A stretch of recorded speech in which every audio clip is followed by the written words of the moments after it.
ब्रेकनंतर पुन्हा एकदा स्वागत. आज सकाळपासून आपल्या देशाशेजारील बांगलादेशमध्ये धुमश्चक्री सुरू झाल्याचं पाहायला मिळालं आणि तसं बघितलं तर बांगलादेश गेल्या 2-2.5 महिन्यांपासूनच धुमसतोय. आतापर्यंत 300 लोकांचा बळी गेलेला आहे. पण आज सकाळी राजधानी ढाक्यात खुलेआम गोळीबार झाला. ढाका तसं भारतीयांना नवं नाहीये. महाराष्ट्रातले शेकडो तरुण आजही ढाक्यात असतात आणि तो अनेकांना अनुभवलेला सुद्धा आहे. आणि या धुमश्चक्रीचं प्रत्यक्ष कथन इचलकरंजीचे टेक्सटाईल इंजिनियर शहनवाज हुसेन यांनी आमचे प्रतिनिधी राहुल कुलकर्णींशी बोलताना केलंय. पाहुयात ती खास मुलाखत. नमस्कार, मी राहुल कुलकर्णी. एनडीटीव्ही मध्ये जगभरातल्या सर्व प्रेक्षकांचं स्वागत आहे. आपल्या स्क्रीनवरती शहनवाज मुजावर हे ढाक्यातनं लाईव्ह आहेत. ते मूळचे इचलकरंजीचे आहेत. त्यांनी टेक्सटाईल इंजिनिअरिंग केलेलं आहे. 2017 सालापासून ते ढाक्यामध्ये आहेत. पूर्वी ते कापड उद्योगामध्ये, कारण मी जेव्हा बांगलादेश आणि ढाक्याला गेलो होतो त्यांच्या स्वातंत्र्याची 50 वर्ष पूर्ण झाल्यानिमित्त, तर मला बांगलादेशमधल्या सामाजिक सुधारणा आणि आर्थिक सुधारणा याबद्दल कमालीचं आश्चर्य वाटलं होतं. विशेषतः ढाक्यातल्या अनेक कंपन्यामध्ये मी अगदी 90% महिला काम करताना बघितल्या. तिथला सोशल इंडेक्स हा काही गोष्टीमध्ये भारतापेक्षा अधिकचा आहे. आणि आज जेव्हा तिथल्या पंतप्रधान ह्या शेख हसीना आज भारतामध्ये आणि व्हाया भारतातनं त्या लंडनला गेल्या, तेव्हा मला तिथली सगळी परिस्थिती काय आहे ह्याबद्दलचं आकलन मराठी भाषेमध्ये शहानवाज करून देतील अशी खात्री होती आणि मी त्यांच्याशी संपर्क साधला. So thank you so much Shahnawaz. नमस्कार राहुल दादा. थँक्यू. सो आज दिवसभर तुम्ही ढाक्यात काय पाहिलं? बेसिकली मी ढाक्यामध्ये उत्तरामध्ये राहतोय. हा न्यू टाउन एरिया आहे ढाकाचा. तर सकाळी 9 वाजल्यापासूनच लोकांची गर्दी व्हायला चालू झालेली. शहीद मिनार इथं 2 वाजता जमायचं होतं सगळ्या लोकांना, जिथं कारण स्टुडंट प्रोटेस्टर जे आहेत त्यांनी घोषणा दिलेली की 2 वाजता आपल्याला सगळ्यांना इथं जमायचं आहे. ते मुक्तियोद्धाचं कोटा रद्द करावं गव्हर्नमेंट नोकरीमध्ये म्हणून चालू झालेलं प्रोटेस्ट शेवटी आज ते गो बॅक हसीना मध्ये कन्वर्ट झालं आणि शेख हसीनाला पायउतार करावा लागला आपल्या पदाचा. तर बेसिकली सकाळी 9-10 वाजल्यापासून लोक जमायला चालू झालेली. मी घरातून काही कामासाठी माझे क्लायंट येणं होते म्हणून एका हॉटेलमध्ये, 3 स्टार हॉटेलमध्ये गेलेलो त्यांच्याशी भेटायला. तर जवळपास 2-3 तास मी तिथंच होतो आणि मी मेन रोडवर हॉटेल असल्यामुळे मी जमाव बघत होतो की टाइम टू टाइम जमाव वाढतच आहे. असं म्हटलं जातं की आज जवळपास 20 लाख लोक जमा झालेली रस्त्यावर. तर दुपारी 2 वाजता घोषणा करायची होती आर्मी चीफला की काय निर्णय घेतलेला आहे त्यांनी with all the political parties. त्यांची मीटिंग होती, त्यांना काय निर्णय घ्यायचा ते त्यांनी सांगणार होते 2 वाजता. 2 वाजताचं अनाउन्समेंट ते होता 3:30 वाजले, 3:15-3:30.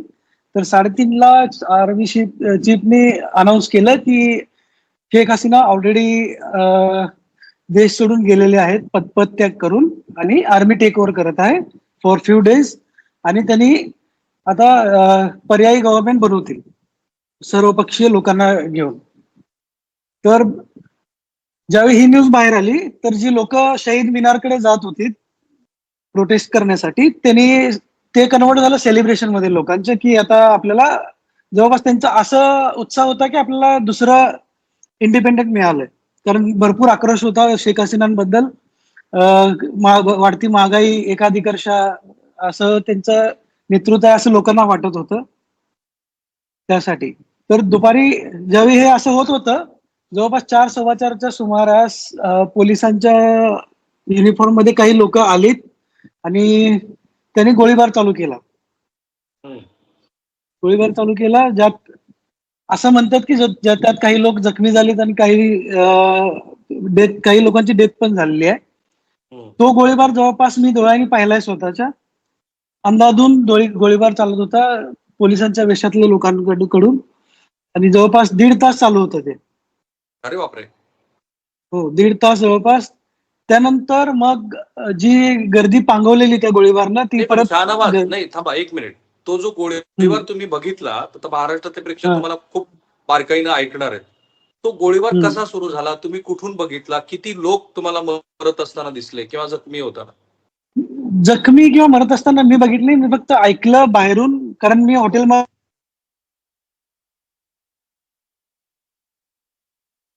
हं. हा बोला बोला. नाही, तुमचा ऑडिओ म्यूट झालाय. ऑडिओ म्यूट झालाय. आता येतोय. हा बोला. हा आता बोला. हा मी जवळपास 100-150 मीटरवर होतो हॉटेलच्या रूम मध्ये, एका कॅफेमध्ये. तिथून खिडकीतून बघत होतो की गोळीबार चालू आहे. जवळपास मी पण तिथं हॉटेलमध्ये अडकून राहिलो जवळपास 1.25 तास. आणि ज्यावेळी गोळीबार थांबला थोडा बहुत, ज्यावेळी लोक जमाव परत यायला लागला त्या गोळीबारांच्याकडे, हं. मग त्यातून मी त्या जमावाचा आधार घेऊन परत घरी आलो. ओके. आणि मग घरी परत जात असताना तुम्ही काय पाहिलं रस्त्याच्या आजूबाजूला? कारण बरीच घरं जळताना ती दिसली आहेत. जी लोक पंतप्रधानांच्या निवासस्थानी लोक गेले, ते तिथं बिर्याणी खातायत, शेख हसीनांच्या बेडवरती ते हो नासधूस ते करतायत, किंवा शेख मुजीबुर रहमान यांच्या पुतळ्याची सुद्धा नुकसान करण्याचे प्रयत्न झाले. तर हे सगळे यापैकी काय काय तुम्ही पाहिलं? मी हे डोळ्यानं नाही पाहिलं माझ्या, मी पण न्यूज मध्येच बघितलंय. कारण मी तिथं हॉटेलमध्ये अडकून होतो जवळपास 1.5 तास. आणि बरं. मी नेव्हर बिफोर गोळीबार बघितलाय, अंदाजून चालू होतं. इव्हन एक गोळी आमच्या हॉटेलच्या काचेच्या दरवाजाला लागून तो पण फुटला माझ्यासमोरच. ओके. आणि मग रस्त्याने परत येत असताना टेलिव्हिजनच्या स्क्रीनवरती, व्हॉट्सअप मेसेजेसवरती तुम्ही काय बघत आहात? रस्त्यावरून परत होताना जी गर्दी पांगलेली, ती परत म्हणजे त्याच जोशानं परत त्या जिथं गोळीबार चालू होता त्याच जोशानं त्या गोळीबाराच्या ठिकाणी येऊन जमलेले. त्यावेळी मग ते गोळीबार करणारे लोक थोडे थांबले. पण नंतर मी ऐकत होतो, जवळपास माझ्या घरापासून ते हॉटेल 5-7 मिनिटाच्या अंतरावर आहे, वॉकिंग. तर मी घरी पोहोचून पण मी ते गोळीबार ऐकतच होतो, अजून चालूच होता. मग त्यानंतर काय झालं एवढं मला त्याचा अंदाज नाही आहे. आणि पण व्हॉट्सअपवरती जे व्हिडिओ शेअर केले जात आहेत ते काय सांगतायत? मी बघितलं की लोक एअरपोर्टमध्ये घुसतायत. एअरपोर्टमध्ये एक फोटो आहे शेख मुजीबुर रहमानचा मोठा, ते लोक तोडत आहेत. व्हॉट्सअपवर मी जे बघितलं, आणि अशी माहिती मिळाली की 6 तासासाठी आता एअरपोर्ट पूर्णपणे क्लोज केलेला आहे, सगळ्या फ्लाईट होल्ड केलेल्या आहेत. राईट.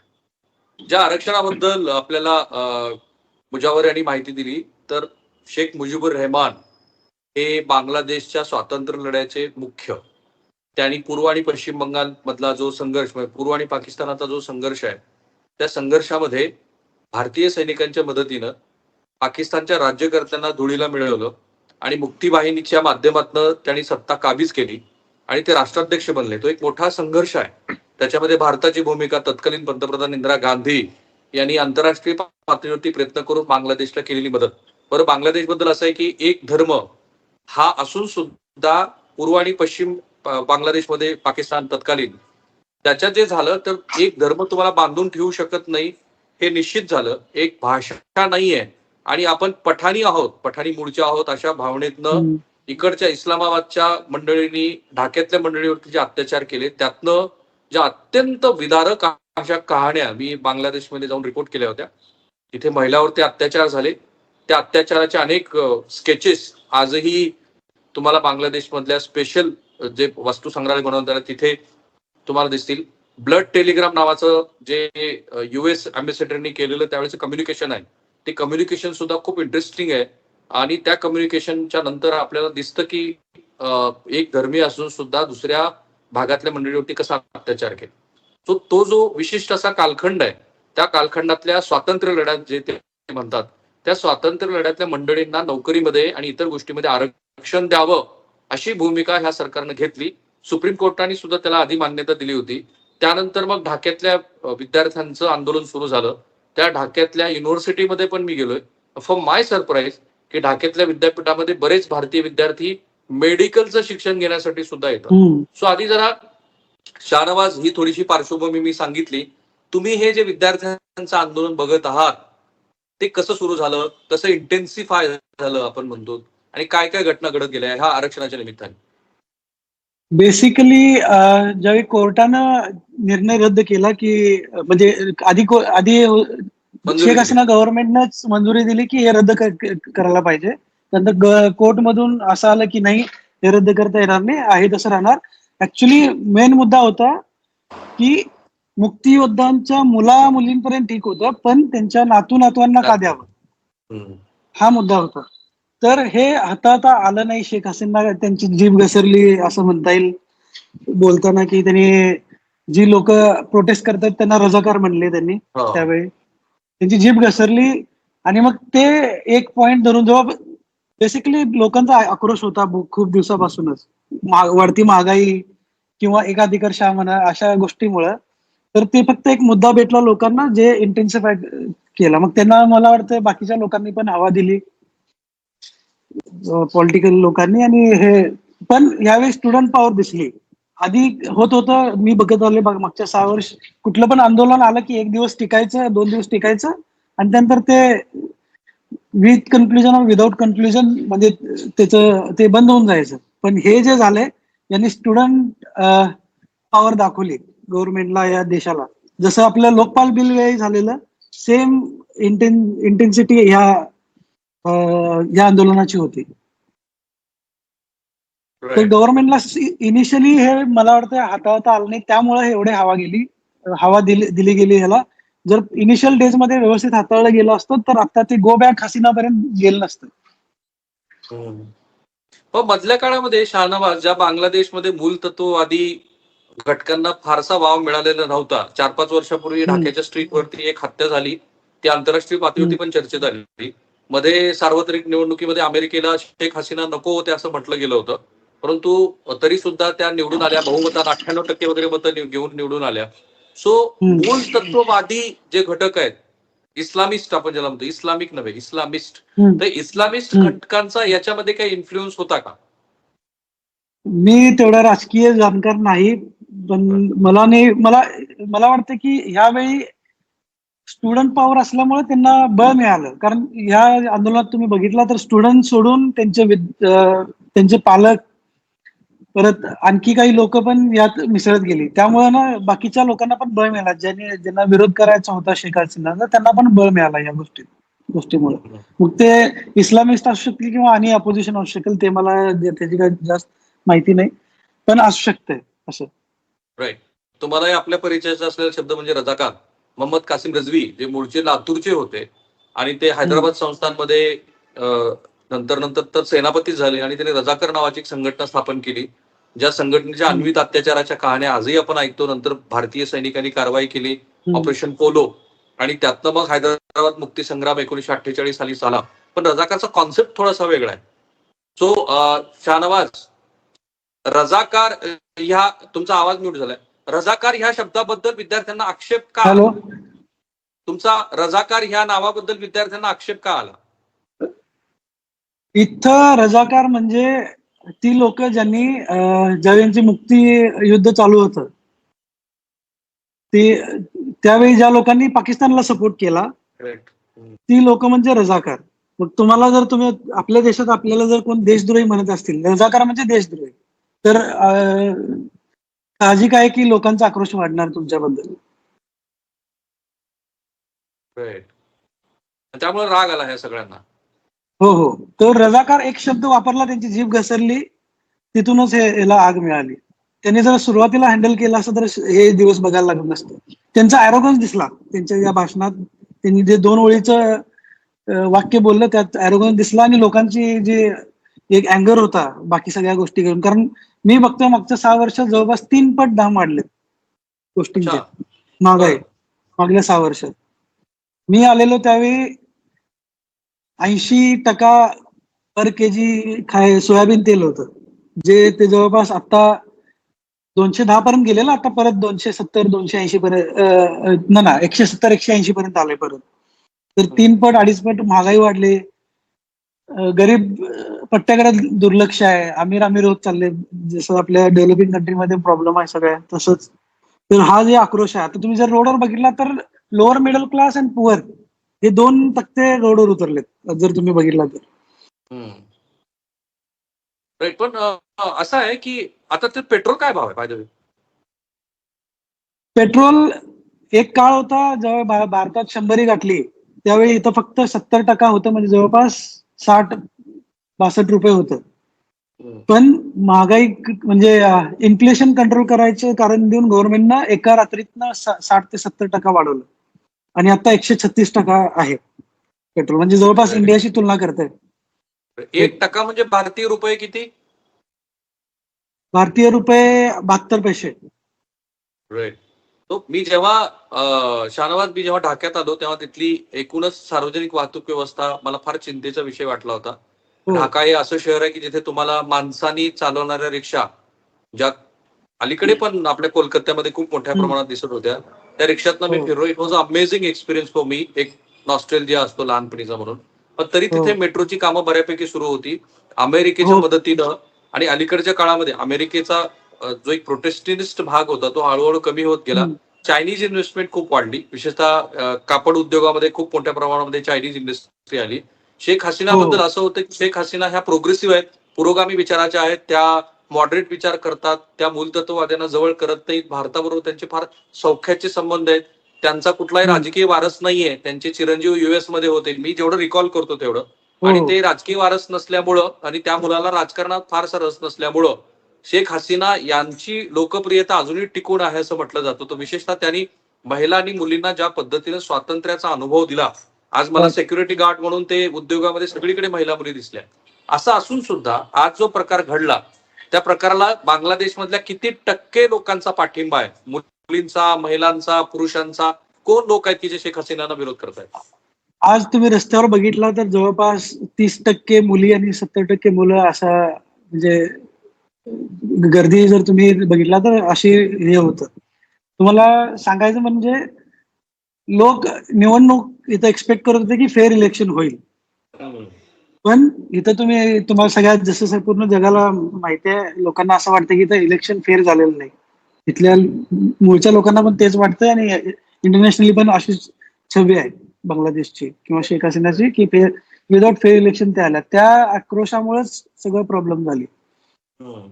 वाढती महागाई त्यांना लोअर मिडल क्लास आणि पुअर लोकांना म्हणजे हे बॅलन्स ठेवता आला नाही, त्यामुळे हे आता मला वाटतं त्यांना बघायला लागतं. महिलांमध्ये त्यांची लोकप्रियता घटली आहे महागाई एवढ्या एका कारणामुळे असं वाटतं तुम्हाला? मला नाही वाटत. मला ह्या आठवड्यापूर्वी पण असं नाही वाटत होतं की लोकप्रियता घटली असेल, पण स्टुडंट पॉवर ही स्टुडंट पॉवर असते. आपण लोकपाल बिल वेळी पण बघितलंय, ज्यावेळी स्टुडंट रस्त्यावर उतरले त्यावेळी जाऊन सरकारच्या विरोधात आक्रोश वाढून हे झालं. इव्हन दो काँग्रेसची त्यावेळी खूपच पॉवर होती 2014च्या आधी, तरी पण तर तेच एक म्हणजे एक मोमेंटम आला आणि त्यात ते निघून गेले, असं झालं. राईट. शेख मुजीबुर रहमान जे स्वातंत्र्य योद्धे होते, त्यांची नंतर त्यांच्या कुटुंबातल्या सदस्यासह निर्घृण हत्या करण्यात आली. केवळ शेख हसीना आणि त्यांची बहीण ज्या बाहेर होत्या त्या वाचल्या. त्यांचं एक सुंदर असं स्मारक ढाक्यामध्ये आहे. त्यांच्या घरातल्या राईट. जिथे तो रक्तरंजित इतिहास घडला ते सगळं जतन करून ठेवलंय. रक्ताने डागलेले त्यांचे कपडे तिथे आहेत.